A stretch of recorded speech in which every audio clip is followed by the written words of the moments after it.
नमस्कार दोस्तों, मैं हूं शंभू और आप सुन रहे हैं नाइट हॉरर पॉडकास्ट मेरे यानी अपने दोस्त शंभू के साथ। तो चलिए आज की कहानी शुरू करते हैं। दोस्तों, क्या आपने कभी सुना है कि कोई तांत्रिक विधि आपको रातों रात अमीर बना सकती है, लेकिन क्या हो अगर इसकी कीमत आपकी आत्मा हो। आज मैं आपको एक सच्ची घटना सुनाने जा रहा हूँ जो मेरे दोस्त अमन के साथ घटी। इस कहानी को सुनने के बाद शायद आप भी सोचने पर मजबूर हो जाए कि अमीर बनने की कीमत क्या होती है। अगर आप इस चैनल पर नए हैं तो इस चैनल को सब्सक्राइब कर लें, क्योंकि यहाँ आपको मिलेगी सबसे खौफनाक और सच्ची डरावनी कहानियाँ। अमन नागपुर के एक छोटे से गांव का रहने वाला था। हालात इतने खराब थे कि पढ़ाई छोड़कर उसे मजदूरी करनी पड़ी, लेकिन उसके मन में एक ही ख्वाहिश थी, पैसा, बहुत सारा पैसा। एक रात जब वह अपने खेतों की सिंचाई कर रहा था, तभी उसकी नज़र एक बूढ़े साधु पर पड़ी जो नदी के किनारे एक बड़े से पत्थर पर बैठा था। उस साधु के पास कुछ अजीब चीजें रखी थी, हड्डियां, राख और एक पुरानी धूल से भरी किताब। उस किताब के ऊपर मोटे मोटे अक्षरों में लिखा था, कर्ण पिचासनी साधना, सब कुछ पाने का एक गुप्त मार्ग। अमन के हाथ अचानक ही उस किताब की ओर बढ़ गया। वह बिना सोचे समझे किताब को लेकर अपने घर आ गया। अगली रात अमन ने किताब खोली और पढ़ना शुरू किया। उसमें लिखा था, इस साधना को बिना गुरु के न करें। यह साधना 11 रातों की होती है, जिसमें कई नियमों का पालन करना जरूरी है। लेकिन अमन ने किसी चेतावनी पर ध्यान नहीं दिया। पहले दिन ही उसने विधि के अनुसार काले कपड़े पहने और मंत्रों का जाप करने लगा। कुछ नहीं हुआ, सब नॉर्मल था। दूसरे, तीसरे और चौथे दिन भी सब कुछ नॉर्मल ही था।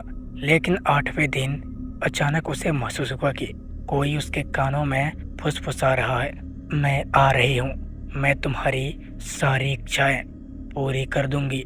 अमन चौंक कर खड़ा हो गया। कमरे में कोई नहीं था, लेकिन उसे लग रहा था कि कोई उसे देख रहा है। फिर 9वें दिन जब वह साधना कर रहा था, तभी अचानक कमरे का तापमान गिरने लगा।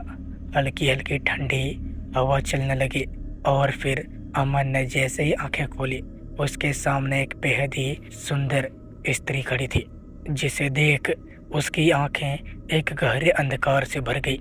उस औरत ने मुस्कुराते हुए कहा, तुमने मुझे बुलाया है, अब मैं तुम्हारी हर इच्छा पूरी करूंगी, लेकिन इसके बदले तुम्हें मेरी एक शर्त माननी होगी। अमन ने पूछा, तुम कौन हो? वह बोली, मुझे नाम से मत बुलाओ, लेकिन हाँ, तुम मुझे कर्ण पिशाचनी कह सकते हो। अमन के रोंगटे खड़े हो गए। उसने साधना पूरी करने के लिए हामी भर दी और अगली सुबह जब वह उठा तो उसके मोबाइल में एक मैसेज आया कि आपके बैंक खाते में 10 लाख रुपए जमा किए गए हैं।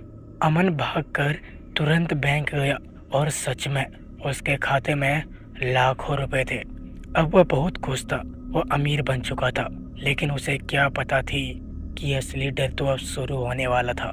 वो पैसों को पा करके सब कुछ भूल चुका था कि आगे उसे क्या करना था। अगले दिन जब उसने साधना को अधूरी छोड़ने की कोशिश की तो उसके घर में एक भयानक हादसा हुआ और उस हादसे का शिकार उसका पिता हो गया। उसके पिता की अचानक मौत हो गई और जब वह बैंक गया तो उसे पता चला कि उसके सारे पैसे गायब हो चुके हैं। अमन को समझ आ गया कि ये सब कर्ण पिशाचनी का काम था। वह उसे अब नहीं छोड़ने वाली थी। रात के अंधेरे में उसे अपने कमरे में किसी की परछाई दिखी। जब उसने देखा तो वही स्त्री हूबहू उसके कमरे में खड़ी थी, लेकिन इस बार उसका चेहरा भयानक था। उसकी आंखों से खून टपक रहा था और वो धीरे धीरे अमन की ओर बढ़ रही थी। अमन चीखना चाहता था, लेकिन उसकी आवाजें बंद हो गई थी। पिशाचनी उसके पास आई और धीरे से बोली, मैंने कहा था ना, मैं तुम्हें छोड़ूंगी नहीं, अब तुम हमेशा मेरे हो। और उसके बाद क्या हुआ कोई नहीं जानता। अगली सुबह अमन का कमरा खाली था बस एक पुरानी धूल सी भरी किताब वहाँ रखी थी। दोस्तों, ये कहानी हमें ये सिखाती है कि हर शॉर्टकट खतरनाक होता है। अमन ने सोचा था कि वह अमीर बन जाएगा, लेकिन उसने जो कीमत चुकाई वह बहुत बड़ी थी। आपको क्या लगता है कि ये सिर्फ एक कहानी थी या फिर सच में ऐसी साधनाएं होती है जो इंसान को हर चीज़ दे सकती है? अगर आपको ये कहानी पसंद आई हो तो लाइक और कमेंट ज़रूर करें, और हाँ, इस चैनल को सब्सक्राइब करना ना भूलें, क्योंकि अगली बार मैं आपको और भी डरावनी कहानियाँ सुनाने वाला हूँ। तो अगली बार मैं मिलता हूँ किसी और नई कहानी के साथ। तब तक के लिए धन्यवाद।